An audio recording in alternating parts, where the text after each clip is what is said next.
Hey, it's Coach Brian from Strong Tower Neuro. I'm back with our vision training series. Today we're going to talk about near-far exercises. So this one, the name kind of gives you a really good clue into what to do. You look near and then you look far. This is awesome for the midbrain, the pons, the cerebellum.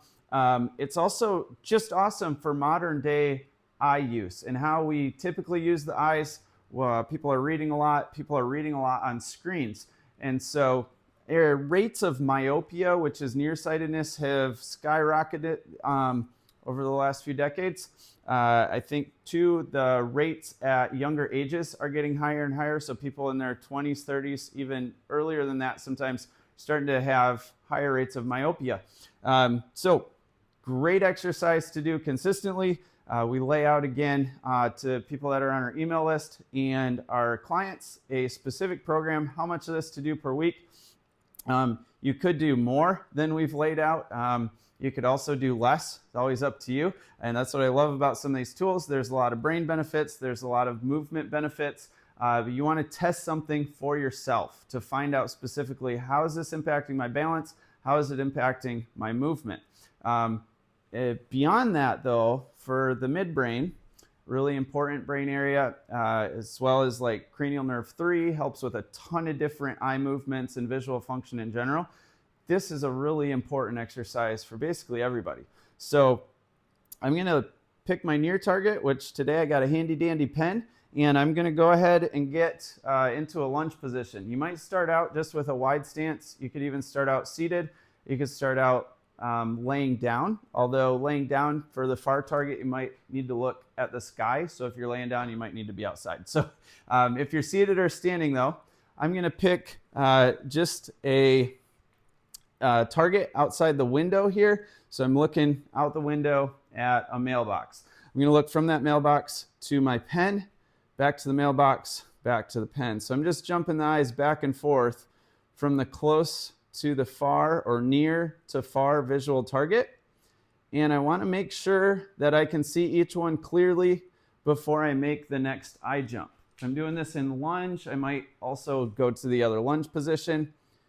And another great way to do this exercise is to add some dynamic movement into it. So I might actually want to get into some side lunging. I'm just going to lunge back and forth, side to side.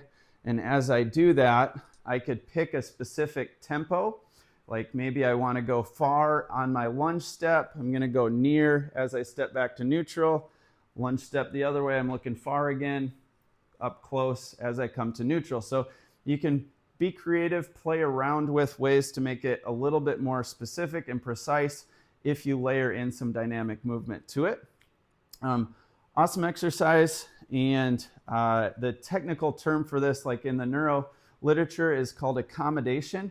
So if you wanted to nerd out on Google Scholar or some other scholarly archive online and look up what research has been done on it, accommodation would be the name of that. So cranial nerve 3, the midbrain, a couple of really important targets with this one. When you look far, you're also working on cranial nerve 6, and so the pons. A couple areas in the brainstem that really help us out, modulating pain. So shifting, actually typically lowering pain levels in body areas in that midbrain. The pons, balance center, really important for auditory and balance. And then the cerebellum. So we're starting to talk again about balance, but also movement coordination stuff. So this could help with somebody that's looking super uncoordinated with a certain movement. Maybe we do some near far, have them do the movement again, and they're like, oh, that's easier. And I'm like, oh, that looks a lot smoother, way to go.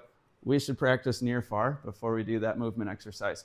Hope this helps. Remember to subscribe to the channel, and we're going to keep rolling out the Vision Vestibular training series. So if you know somebody that you really want to help with this material, make sure that you share the video too. Help them out with subscribing to the channel. It's free content.